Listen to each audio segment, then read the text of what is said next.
विद्रोही जी पहले तो ये बताइए, आज थोड़ा चैन है, राहत आई है थोड़ी सी, मान गई शैलजा, लग रहा है फिलहाल?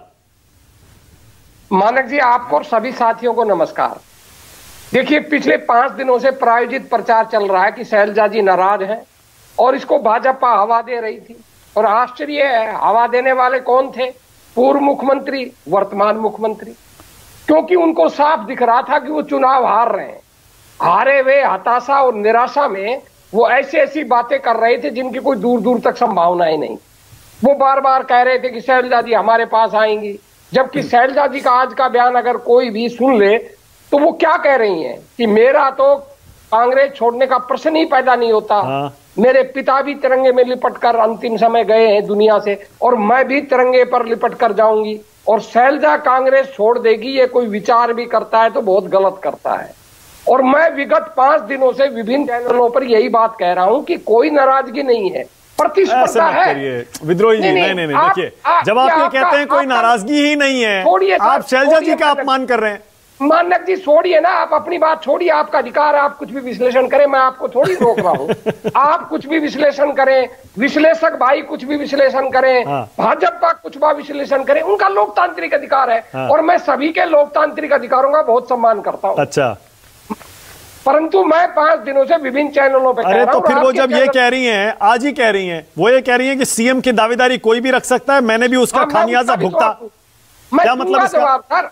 सर, मैं सवालों के जवाब से नहीं भागता। आप पहली बार मेरे से आए हैं, हरियाणा का एक एक पत्रकार जानता है। मैं किसी भी सवाल से नहीं भागता। हाँ, तो बताइए फिर। तो मैं आपसे कह रहा हूं, मैं ये बात बार बार कह रहा था कि भाई कुछ है। मैंने ये नहीं कहा कि भाई कुछ मुद्दों पर मतभेद नहीं है। मैंने हर बार कहा है कि हाँ, कुछ मुद्दों पर मतभेद है, उनको एड्रेस कर दिया जाएगा।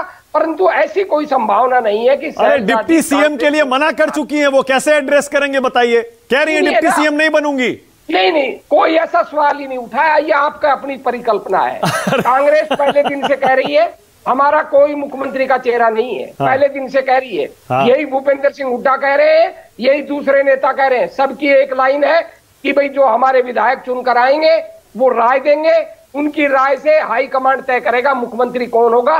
ये पहले दिन से न केवल कांग्रेस की हरियाणा के संदर्भ में राय है, पर ये स्थापित राय पूरे देश में है। विद्रोही जी, आप देखिए, आप खुद हरियाणा से आते हैं, आपको भी पता है जो 90 टिकट मिले हैं, जो 90 टिकट मिले हैं, शैलजा के समर्थकों को 7-8 मिले, बाकी सारे भूपेंद्र हुड्डा के समर्थकों को मिले हैं। सबको पता है चुनाव अगर आप जीते तो उसके बाद क्या होगा। मानक जी, अगर आपने 13 तारीख का शैलजा जी का ट्वीट ना देखा हो, वीडियो ना देखा हो, तो मैं कह नहीं सकता। अगर चाहे तो मैं दिखा दूंगा। उन्होंने 13 तारीख को 12 तारीख को टिकट बटी है, 13 को बयान दिया है कि हमारी लड़ाई टिकटों तक थी। कुछ नाम औरों ने रखे, कुछ मैंने रखे। किसी ने किसी की पैरवी की, किसी ने किसी की पैरवी की, किसी ने किसी को मजबूत बताया, किसी ने किसी को मजबूत बताया। अब क्योंकि टिकटें बढ़ चुकी हैं, 90 के 90 उम्मीदवार हमारे हैं और हम मिलकर चुनाव। नहीं, वो सही कह रहे हैं आप, वो आप सही कह रहे हैं। ट्वीट है, 13 तारीख का ट्वीट है उनका। अरे वो सही कह रहे हैं आप। पार्टी के नेता से और क्या उम्मीद करते हैं? वो यही तो कहेगा। तो वो जो अनुशासित कार्यकर्ता नेता होगा वो यही कहेगा कि भैया हाँ, अब तो सारे के सारे कांग्रेस के। मैं दूसरी बात पूछ रहा हूं, मैं खुद मान रहा हूं। अच्छा, तो ये भी तो सुनिए, तो ये भी मान लीजिए, ये संभावना है ना कि चुनाव अगर कांग्रेस जीती तो शैलजा सीएम बन सकती हैं? हाँ, कोई भी बन सकता है। मैं हर चैनल पे कह रहा हूं, और आज से नहीं कह रहा, 1 महीने से कह रहा हूं कि कांग्रेस में ओपन रेस है। भूपेंद्र सिंह हुड्डा भी सीएम बन सकते हैं, शैलजा भी बन सकती है, उदय भान भी बन सकते हैं, कोई तीसरा भी बन सकता है, कोई चौथा भी बन सकता है, सांसद भी बन सकता है, गैर सांसद भी बन सकता है, विधायक भी बन सकता है। मैं तो खुलेआम कह रहा हूं। और जहां तक भाई रविंद्र जी ने सवाल उठाया, जिस व्यक्ति ने जो नारनौद का है वो कांग्रेस का सदस्य नहीं है, बुजुर्ग व्यक्ति, और जिस दिन उसने कहा था मैं अपना ट्वीट दिखा दूं, मैं विभिन्न चैनलों में 5 दिन से कह रहा हूं कि ऐसी बात हमें स्वीकार्य नहीं है। ये ऐसी जो बात करता है वो कांग्रेस का आदमी नहीं है।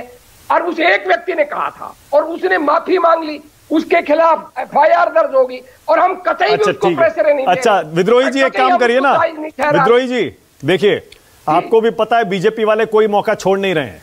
इतने दिनों जो शैलजा जी ने प्रचार नहीं किया, अरे रुकिए ना, सुनिए, सवाल तो सुनिए, सवाल तो सुन लीजिए। मैं समझ गया। मैं क्या बताइए जरा, आप सवाल पूछने से पहले ही समझ गए। हाँ, बीजेपी पूछ रहा हूं, पिछले 7 दिनों से 5 दिनों से कि भाई 72 साल हो गए आप बीजेपी को बने। जनसंघ भाजपा, नाम बदलने से कोई दल नहीं बदल जाता। जनसंघ का ही नया रूप भाजपा है। 72 साल की राजनीति के अंदर भाजपा पूरे देश में एक व्यक्ति का नाम बता दे जो उन्होंने मुख्यमंत्री बनाया हो, और मैं दलितों के नाम बता देता हूं। पंजाब में बनाया, गुजरात में बनाया, महाराष्ट्र में बनाया, राजस्थान में बनाया, आंध्र में बनाया, बिहार में बनाया। हमने तो बड़े बड़े राज्यों के अंदर बनाया है, हरियाणा में भी बन सकता है। और भाजपा ने तो 72 साल में एक को भी नहीं बनाया। बहुत बढ़िया। और ये बड़ी बड़ी बात। ओके सिद्धार्थ यादव, बोलिए सिद्धार्थ यादव, आपकी बारी है, चुनौती स्वीकार करिए।